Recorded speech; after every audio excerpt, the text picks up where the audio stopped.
दोस्तों, मौजूदा दौर का मीडिया अब पहले जैसा नहीं रहा है। पहले मीडिया की कोशिश होती थी कि वो पब्लिक इंटरेस्ट की खबरें दिखाए ताकि उसका जुड़ाव पब्लिक से डायरेक्ट रहे। लेकिन आजकल की मीडिया पब्लिक इंटरेस्ट से ज्यादा टीआरपी पर ही अपना पूरा फोकस करती है। टेलीविजन रेटिंग पॉइंट को शॉर्ट में टीआरपी कहते हैं। ये एक टूल है जो हमें बताता है कि कौन सा चैनल और कौन सा प्रोग्राम सबसे ज्यादा देखा जाता है। आसान लैंग्वेज में टीआरपी किसी टीवी चैनल या कार्यक्रम की पॉपुलैरिटी को दिखाता है। कौन सा चैनल इस हफ्ते नंबर 1 रहा है और कौन सा चैनल टॉप 10 से बाहर हुआ है, इसमें मीडिया ग्रुप की नजर लगी रहती है। ऐसे में टीआरपी की दौड़ में अक्सर मीडिया असल मुद्दों से भटकता हुआ नजर आता है और टीवी में ऐसी बहसों को खत्म कर दिया गया जिससे पब्लिक का जुड़ाव हुआ करता था। इन हालातों में मीडिया के लिए 24 घंटा भी कम पड़ने लगा। जिस मीडिया को आप देख रहे हैं कि वो शायद उस दौर का मीडिया नहीं है जो केवल लोगों के लिए काम करता था। आज की डेट में जितने भी न्यूज चैनल है उनमें से ज्यादातर का मेन फोकस किसी भी तरह से टीआरपी को गिरने नहीं देना है, चाहे उसके लिए उनको कुछ भी दिखाना पड़ जाए। क्या आपको उन मीडिया या न्यूज चैनलों का पर्पस का पता है? अगर आप नहीं जानते हैं तो हम आपको इस एपिसोड में मीडिया का 3 पर्पस डिटेल में बताने जा रहे हैं कि आखिर कैसे आज का मीडिया अपने ट्रैक को बदल चुका है। दोस्तों, मीडिया थिंक, एजुकेशन, एंटरटेनमेंट के पर्पस पर काम करता है, लेकिन आपको सोचना होगा क्या आज का मीडिया इन 3 चीजों पर काम करता है? अब आप ही तय कीजिए और पता कीजिए क्या आज जिस मीडिया या न्यूज चैनल को हम अपने घर में बैठकर देखते हैं वो क्या थिंक, एजुकेशन और एंटरटेनमेंट जैसे पर्पस पर चल रहा है। दरअसल टीआरपी की अंधी दौड़ में मीडिया बर्बादी की ओर अपने कदम बढ़ा चुका है। टीआरपी की इस भूख ने उनके ट्रैक को कहीं ना कहीं चेंज जरूर कर दिया है। इसको अगर आपको समझना है तो हाल में कुछ ऐसी खबरें टीवी पर दिखाई गईं या फिर तूल दी गईं जो शायद आम लोगों से जुड़ी नहीं थी और ना ही उनका कोई लेना देना था। सुशांत सिंह राजपूत की मौत की खबर को ले लीजिए। इसको लेकर टीवी पर खूब घंटों बहस देखने को मिली, लेकिन ये एक बड़ा सवाल है कि उस बहस से आखिर क्या हासिल हुआ और उस बहस में कितनी रिसर्च की गई। इस पर कभी गौर किया गया है?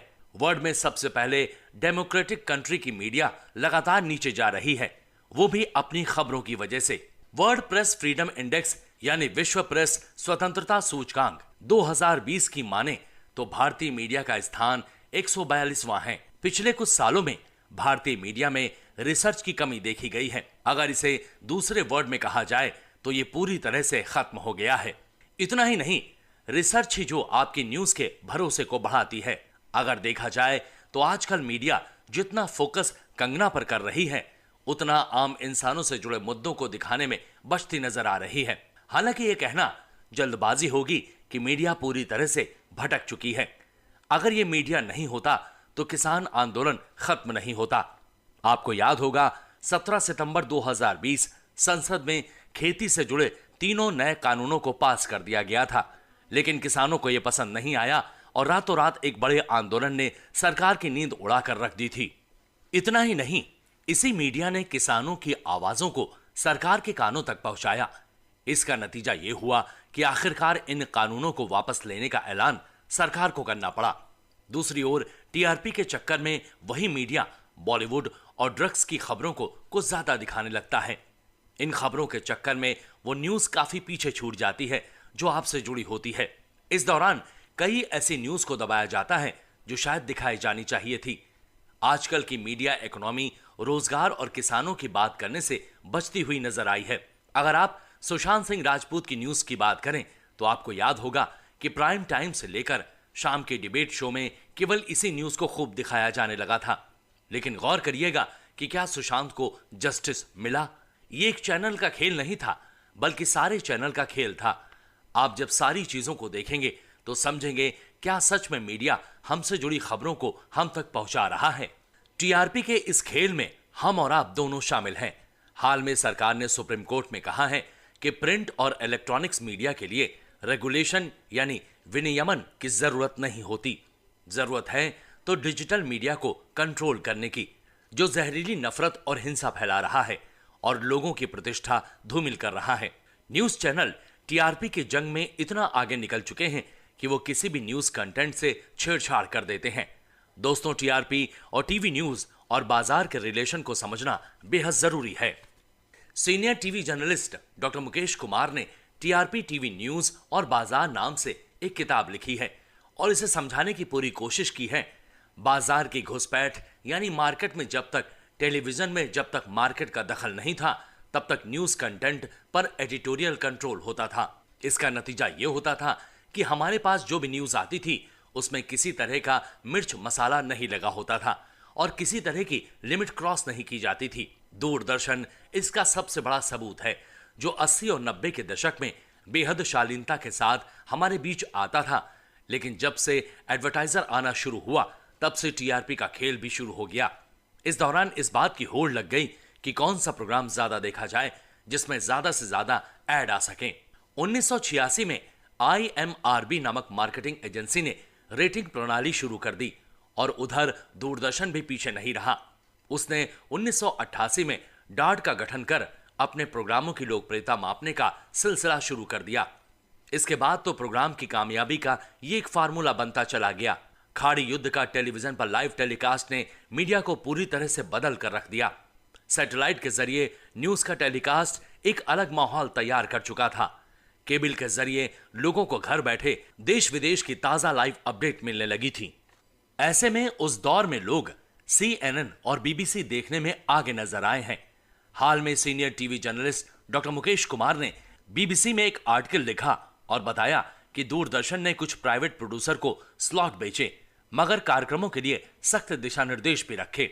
इसलिए शुरुआती दौर में न्यूज लाइन, परख, आज तक का 20 मिनट का bulletin, news tonight, first edition, फिलहाल जैसे न्यूज आधारित शो बनते रहे, जिनमें खरी पत्रकारिता देखी जा सकती थी। 1993 में इन टाइम और 1998 में टाइम नाम से मार्केटिंग रिसर्च की एजेंसियां एक डेटा लेकर सामने आई और बताया कि क्या सबसे ज्यादा लोगों को पसंद आ रहा है और उनकी रेटिंग क्या है। इसके बाद टीवी कंटेंट पर इसका गहरा असर देखने को मिला। 90 के बाद प्राइवेट चैनलों की बाढ़ तक आ गई और लोग टीआरपी में आगे रहने के लिए नए फार्मूले पर काम करने लगे। आगे निकलने की होड़ में अंधविश्वासों और अपराधों पर आधारित प्रोग्रामों को खूब दिखाया जाने लगा। हर हफ्ते आने वाली टीआरपी चैनलों को नए नए फार्मूले देने लगी, जिसका जो मन किया वो दिखाने लगा और सिर्फ उसे टीआरपी में आगे बढ़ने से मतलब रह गया था।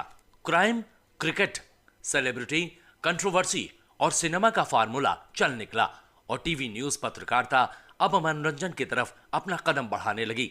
इस दौर में उन खबरों को दिखाया जाने लगा जो शायद कहीं न कहीं टीआरपी के लिए थी। हरियाणा में बोरवेल में गिरे बंटी को निकालने का लाइव कवरेज करके ट्रेंड सेट कर दिया गया। इसी दौर में ज्योतिष और तथाकथित साधु संतों के प्रवचनों को दिखाने में टीवी चैनल आगे नजर आ रहे हैं। हालांकि एक दो चैनल हैं जो आज भी पब्लिक के लिए काम कर रहे हैं और उनको टीआरपी से कोई खास लेना देना नहीं है। भूत प्रेत, सूनी हवेलियां, चमत्कार, दुनिया खत्म होने की घोषणाएं, दूसरे ग्रहों से आने वाले जीव जंतु, अवैज्ञानिक जानकारियों को खूब टीवी पर जगह मिलने लगी। टीआरपी की इस दौड़ में भले ही लोग दूरदर्शन का अता पता नहीं जानते हों, लेकिन आज भी दूरदर्शन कई घरों में देखा जाता है। प्रसार भारती के चीफ एग्जीक्यूटिव ऑफिसर यानी CEO मयंक अग्रवाल ने टीआरपी को लेकर कहा और मीडिया से बातचीत में यह बताया कि दूरदर्शन यानी डीडी और आकाशवाणी AIR देश में सबसे ऑथेंटिक प्रामाणिक मीडिया हैं, क्योंकि उनका ध्यान देश की प्रोग्रेस के कंट्रीब्यूशन देने पर फोकस है, दर्शक संख्या बढ़ाने पर नहीं। अग्रवाल ने अपने दावे की पुष्टि के लिए रॉयटर्स इंस्टीट्यूट की हालिया रिपोर्ट का हवाला दिया और डीडी और आकाशवाणी की लोगों की पहली पसंद बने रहने में सफलता का श्रेय उनकी फेयरनेस, निष्पक्षता, कार्यशैली और डेडिकेटेड यानी समर्पित कार्यबल को दिया। इतना ही नहीं, उन्होंने यहां तक कहा कि दूरदर्शन टीआरपी की दौड़ में नहीं है, बल्कि देश को आगे ले जाने की होड़ में है।